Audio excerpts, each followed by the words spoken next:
So you're not this body, you're not your name. Sometimes a nice exercise to do is I am not Anne. I'm not Anne. I'm not white or black or whatever race. I'm not male. I'm not this from this country. Sometimes it's nice to do that now and then to remind yourself that you are greater than all of those things. So it's kind of like where the sum of the parts, it does not equal to the whole, however that expression goes, but you're more than that. You're just occupying that role at this point in time, you know. So you want to just say, I'm not this, I'm not that, because what I really am is an energetic, I'm this energetic thing, let's call it thing, right? And I'm made up of this body which carries a field. Everything has energy and frequency. It's all about energy and frequency and vibration, and everyone's vibrating, and everything has a field, this animal, this plant, this company, this country, this community, your mind, your heart, your little cell, it all has a certain energetic field. And that is what is being tapped into and tapped out of and being manipulated. That is the energy field of everything, is kind of like merging together, and that's how things are happening. Okay, so if you understand that, you'll understand that your field kind of like extends so much, like it's around you, and each thing has its own field as well within that. And the more you ascend, like people like Martin Luther King and all the greats, the greats in our time, Roosevelt and Nelson Mandela, the Dalai Lama, their fields, even modern day people, people that are living today, not only the Buddha or Muhammad or whatever, but other people as well living today. Their energy fields when they walk into a room is really, really quite strong. You can feel it. They have a presence without saying anything, and you immediately feel wonderful and whole, and you're healed sometimes in their presence. That's because of their field. So understand that the field is not just your body. It's also your cells inside, to the trillionth of a millimeter, if we're looking at the quantum field, and then outward, in the linear world, we're looking at things around us that also makes up our field. So for example, the house that you're living in, and the car that you're driving, and the clothes that you're wearing, that is also part of your field. So to give an example, I was looking at houses and going to look at different houses, and I just know without saying anything. And as well, you may think that you're not intuitive and you're not in touch with your intuition, and you're out of touch, and you don't know when you're getting guidance, and you don't know when your higher part is talking to you, your highest part, not just a higher part, because other things can manipulate that and seem like a higher part, and act like it's coming from a higher place when it's actually something else that's coming through. That's just a side note, to be careful of that. But the simple way to recognize that is anything that deals in separation, that separates you and me, that talks about us versus them, that talks about things that are not for the greater good of everybody, that is that's not true. Those are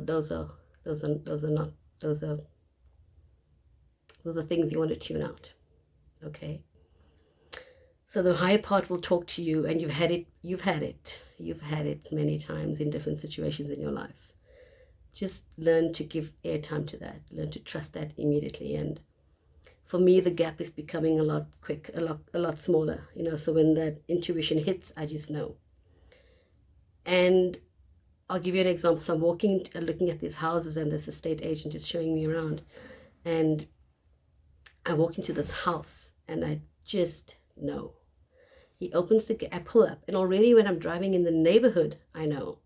Already I know a yes or a no. I already know that. We're driving in the neighborhood because I can feel the field of everybody. The field is hitting me, and it's not a field I want to be in.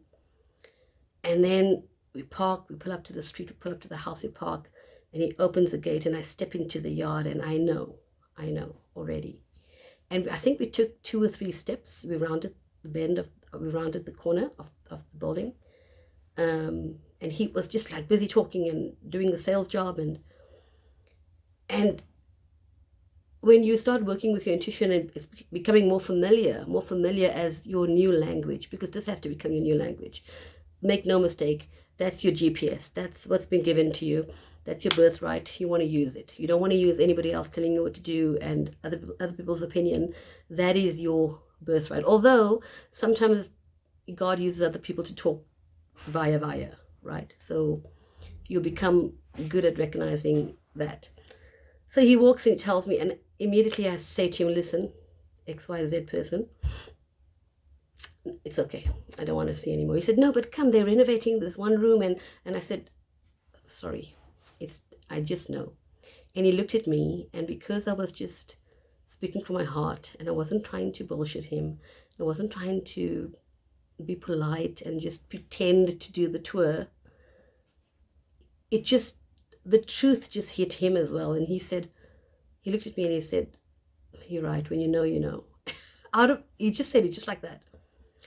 And it was just that moment of truth between us, Amazing when those things happen. Synchronicities and authenticities and truth being revealed in its many forms, coming back to you to reveal who you really are and who everybody else is. And the thing that struck me was and then he goes on to say, oh, the owner's hardly here, and that's why the place is just looking so neglected, and the last person that left, blah, blah, blah, stories.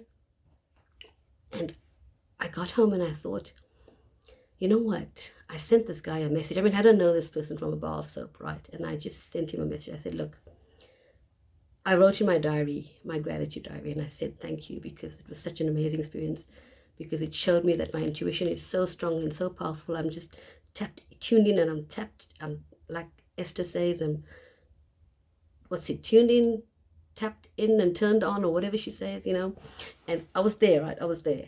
And I was just loving that. And I was writing, how grateful am I to be in that space of recognizing my intuition and working, and all that hard work that I'm doing is paying off, because now my actions are kind of like lining up, And I'm also not wasting people's time. I'm not wasting this guy's precious time, and I'm honoring him, by not wasting his time and telling him the truth. And also, you don't want to be polite and mess people around, Politeness is something that we were taught to do, and you want to be polite all the time, definitely, respectful of others, but not when it comes to the cost of the truth. But at the same time, you don't want to hurt people, but it's the way you deliver it. But in this particular instance, you can see what I mean. You want to just like be straight up and say with gentleness, sorry, I'm so sorry, it's not for me, and honor that person by doing that, and honor yourself and honor the process. And I wrote in my gratitude journal, I wrote something along the lines of, I bless. I did another video on blessings, so I'll just put it up here or wherever I'll put it up. And I said, I bless the agent with fantastic deals going forward. And I could sense that the agent was struggling with self-worth, and I just said I bless him with worthiness, and I bless him with self-love, and I bless the owner with appreciation and with gratitude and with love for his energy field, which is his property.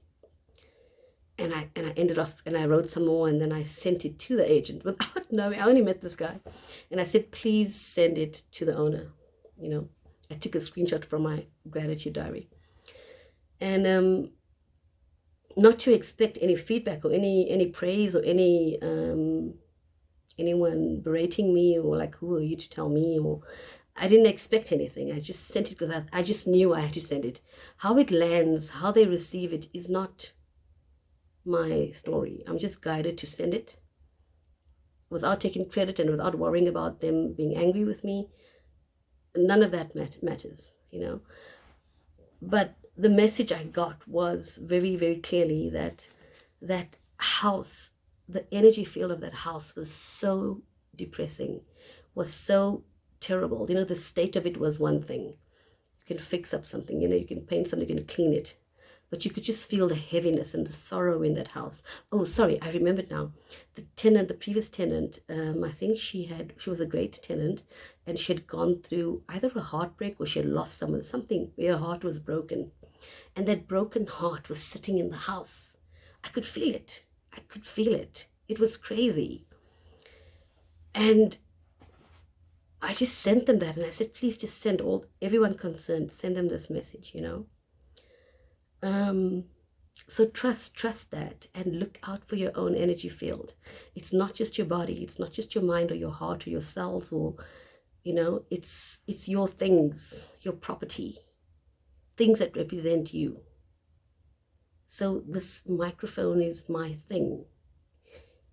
You know, it's an extension of me. What is the energy field around this thing? Because I'm also like talking to you, and it's, you know, becoming your energy field. And this house, what is the state of this house that I'm in at the moment? Am I hoarding things? Am I leaving things in boxes? Is dust building up? Am I not going into a room because I don't want to sort that out? I keep postponing it. What is the state of my bathroom? It's, you know, these are all things in your energy field. What is the state of your toilet and your washing up habits and your shower habits? Brushing of your teeth, you know, the microbiomes in your teeth and your gut, and are you taking care of that? Are you using xylitol, for example? Are you teaching yourself about that, and your gut health and your mouth health? These are all energy fields, you know. It's winter now in South Africa, and am I using cream for my body yet because it's drying out? I can feel my skin, everything is drying out. And am I honoring the energy field of my body and my system? Am I drinking enough water? Because for me to communicate with my higher self and to communicate with the field of pure potential, am I drinking enough of these? What kind of water am I filtering the water? Not to get too obsessive about it. Please don't get obsessive about it. It'll come naturally. It never came naturally to me. I wasn't really that healthy person, or didn't eat well, and, you know, and overweight, definitely. And then when I started really, things started falling into place subconsciously and spiritually. The rest of my body was telling me, look, you need to wake up here, because we're craving fresh foods, we're craving salad. I was never a salad person. Should be now, but, you know, your field will tell you, your cells will listen to your field. It tells you, it gives you a sign. The body is like litmus paper. It's part of the instrument. It's part of the communication instrument. So it tells you exactly what you need, you know. But clear out your area, clear out your car. I mean, I've been to people's cars, and it's just like takeaway containers. Firstly, what are they putting in their body? I was like that, eating takeaways nonstop. And it showed I was lethargic. I was slow of mind. I was quick to judge others, because it also affects you emotionally, and you start delving into the lower emotions, and then you start focusing and you start manifesting what you don't want. All of this is connected. So the field is not just or your emotions. It's everything about you. Okay? Your business card, your CV, your intentions, your animals. I mean, there's this lady that came to me, and I was horrified, because she's giving her pet KFC, a piece of KFC every day as a treat. The dog is this size, the dog. I mean, you're literally poisoning your dog. And your dog is part of your energy field. So what are you doing to your energy field? It's like literally you may as well be giving arson to the dog every day. The dog you claim to love, not to put guilt, because you don't want to do, but just awareness. How can you claim to love this animal and do that? There's a disconnect. So your field is blotched, and it's going to manifest and trickle down, because what happens is the field gets contaminated, right?